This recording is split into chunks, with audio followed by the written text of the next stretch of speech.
Welcome to Robin's Nest Adventures, where I'm always up to something and hopefully inspiring you to take on projects that you might not normally do.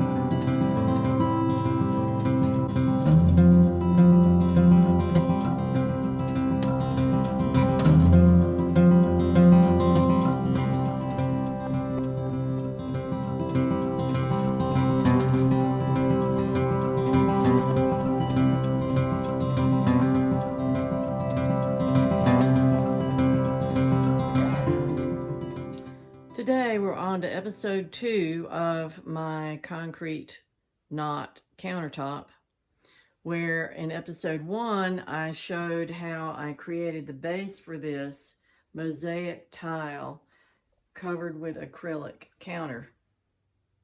I've used roofing, old roofing, that is also on the roof of my house, on the roof of my well house, covering my woodshed, on the back of my studio, and I still have some left over. I've cleaned it off really well and painted it. And the only thing I have left to do to finish this project is to put roofing on this last little bit. So we'll be cleaning off the tin and gluing it on, and yes, this is what today's project is going to be. But first, let's take a look back in time at a slideshow of this whole creation.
shaped area for me to cut out of the tin. So I made a template out of some corrugated wrap that I have in the studio, and it fits there pretty well. I've also cut a piece to go right here.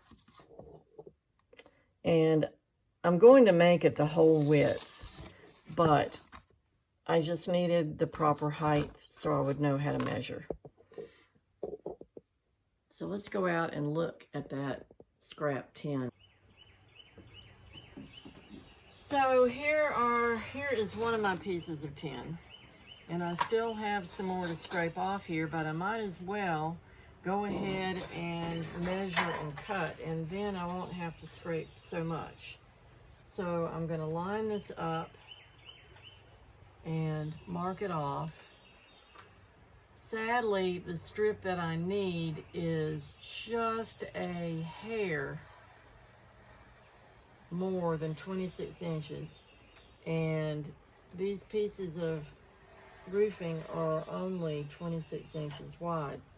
So I'm just going to be cutting all the way across on this one, and the other one I'll be able to cut a little bit off the end.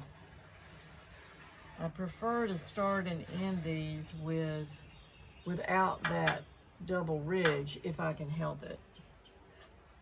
It's not going to happen here, and I have a creative solution for that in the corner and where the two of them join. Looks like I need to go get a Sharpie. I've got both pieces measured here. This piece is a little wonky. This is the more complicated one, and I'm glad to see that I have almost all of the paint cleaned off that I need to clean off.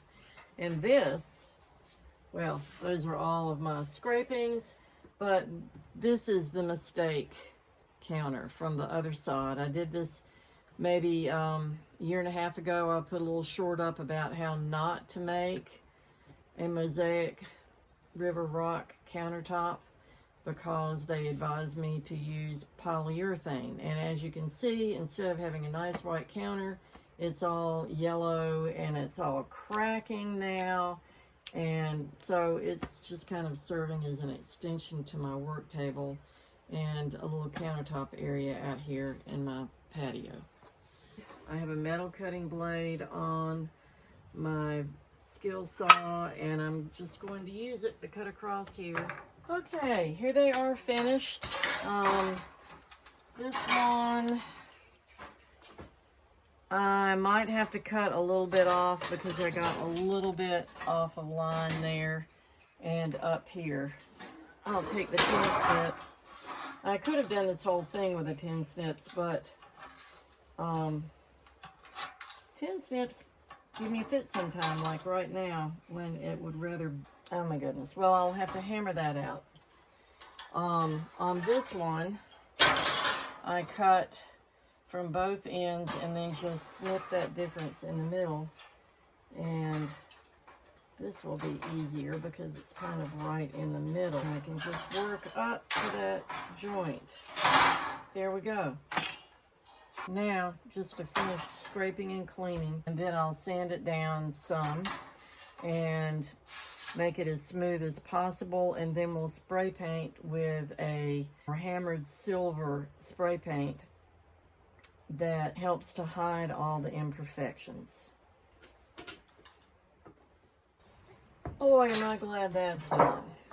So I ended up hammering this out flat right here, just because it was bends on the edges. And I do have a plan for this.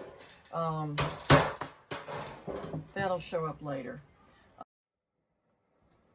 I moved my operation inside for this rainy day I've got going on here. One thing that I am going to do, or that I do need to do, is where it's going to be exposed, not under my cup rack, but exposed on the open wall, I needed some sort of edge finisher there.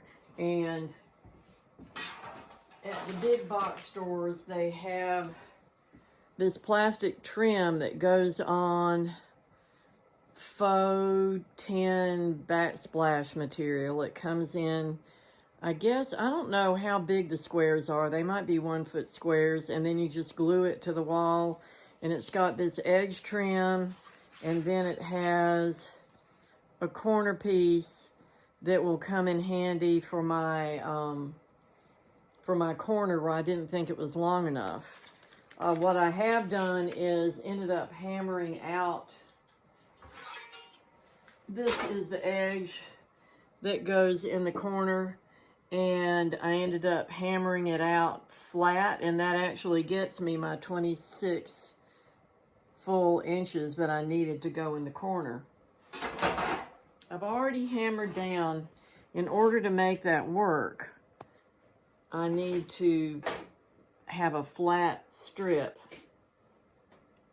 So I've already hammered down a couple of these, and kind of hard to do it one-handed here.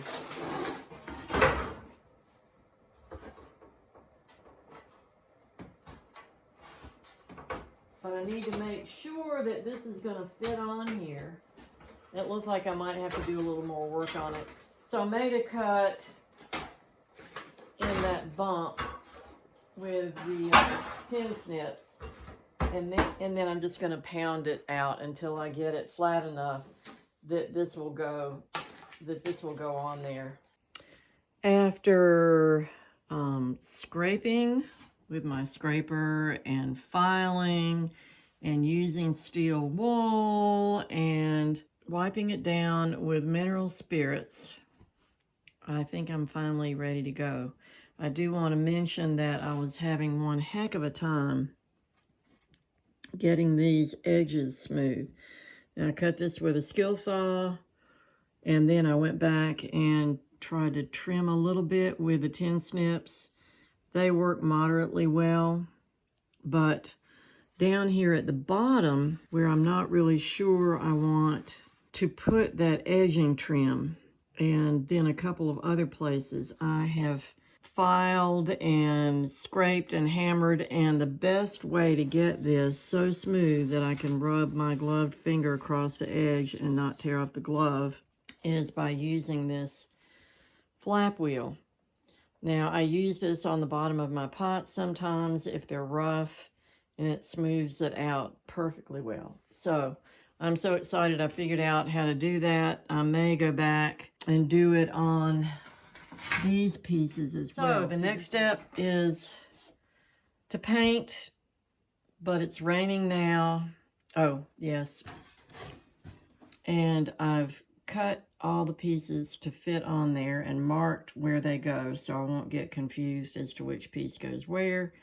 And after I paint, I'll put the pieces back on, and then we'll be ready to attach it to the wall.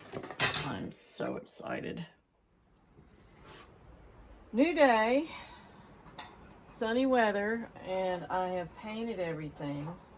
And now I'm going to be putting on these strips, and I've labeled everything to remember where to put it. This one says left of window, so this piece is going in here, and seems to fit on fairly easily. It only had to go, whoops, there you go, fairly easily. It only had to go over this far because the cabinet starts right here and my shelf is there and it's hiding under my cup shelf. Then this one is trimmed on all sides. So this rounded piece, and I've titled on the back, this one definitely slides in better because I've got some rough edge there that I just couldn't seem to trim off. And I've trimmed out this little L right here.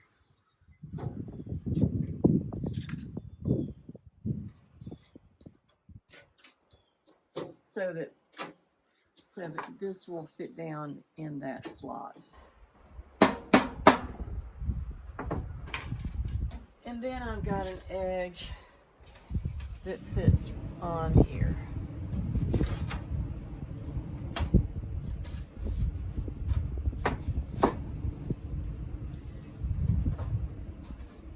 And let's take it all inside.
Now in the corner,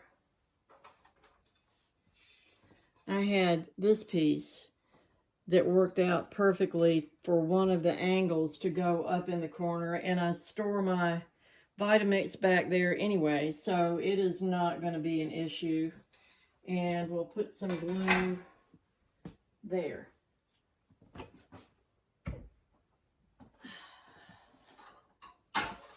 And I'm going to put the nails on the tin instead of on the wall. That way I don't have to strain over there and make such a big mess.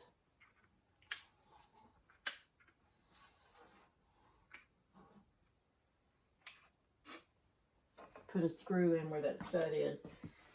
And this one is cut on the ridge of an angle and fits back in this corner perfectly. That piece is in, and here we go with this next piece.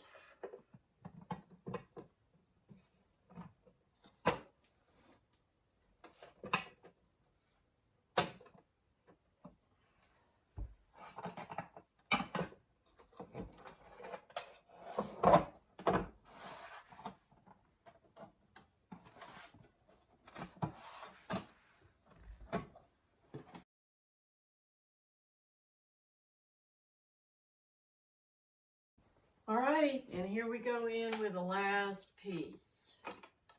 Now this, remember I was kind of short on it.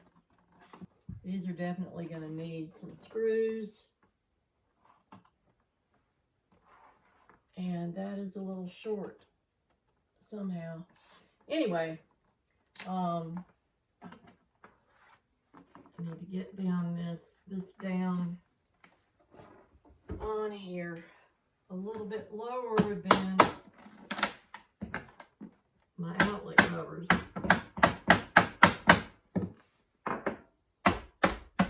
Ah, there we go.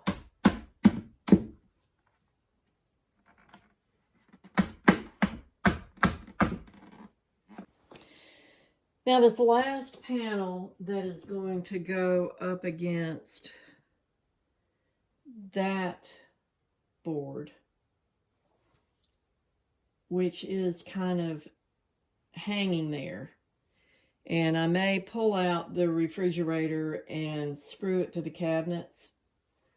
This was another project that I did over 2020 COVID winter, extending this cabinet from being only a foot deep to coming out all the way over there and giving me that much more storage space. And I didn't see the need to buy wood to go all the way to the floor, and it didn't quite fit tight against the counter. So we're going to play that by ear.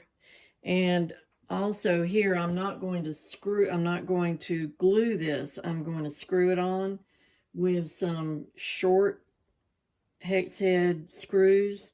So I'll set the screw holes in there to make it easy. And that way, I also think that I need to put one of these corner pieces down along the bottom edge. So I'll have to buy 2 more pieces of this in order to span this whole thing. And I'll come back later and unscrew it and add that. Voila, here we are. We are done.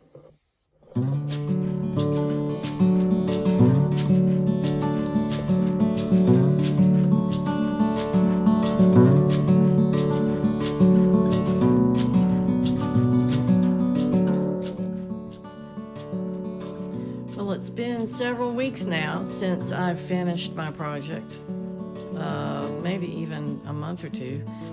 And I'm finally gotten around to putting this trim at the bottom. I really think it looks much better with the trim, and it kind of negates the necessity of screwing that panel on the cabinets like I had talked about. One very cool thing about having a metal backsplash is you can put magnets on it and use it to hang your kitchen tools, knives, whatever is metal. And I have these magnetic measuring spoons, so just to reduce the amount of silverware in my silverware caddy after I'm washing dishes, I can just stick them to the wall. I was looking around and realizing that I have enough materials, backer board and rocks. I can even use this piece of beach glass that I had forgotten to add to my samples when I was making the countertop.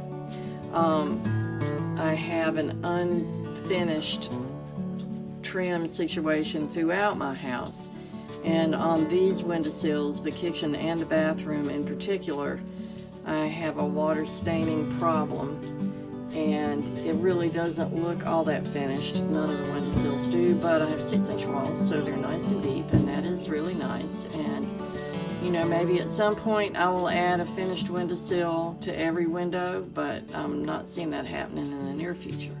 This, however, is a really nice project. I like having this metal can here, and you see what kind of ring it makes if there's any moisture underneath. And I'm not even sure there needed to be, well, there must have been moisture underneath because it's rusty, but anyway, so you can look forward to maybe a video that actually shows my doing the process of making the tile mosaic countertop on the windowsill. Backing up here, I want to show off this absolutely awesome water enhancement thing that I have. It's called a Mayu, or M-A-Y-U, Mayu swirl is how they pronounce it. And it actually oxygenates the water and makes it taste very different from regular tap water or filtered water. They would like you to use filtered water in it. It allows the water to get in your cells better, so you will have better hydration. I want to thank you for watching this video, and if you haven't liked or subscribed, you could do that for me. I'm not monetized, and I'm not really sure I will ever get monetized, but YouTube seems to think that I am worth sending a bunch of emails to encourage me to make more videos. My next one will be a kiln repair. I have a playlist of pottery kiln repairs, and I recently had elements wear out, and a surprise when I replaced the elements, leading to yet another repair. That any of you that have pottery kilns and are afraid of making repairs on the kiln, that might be a good thing to watch. Thanks again. Have a great afternoon.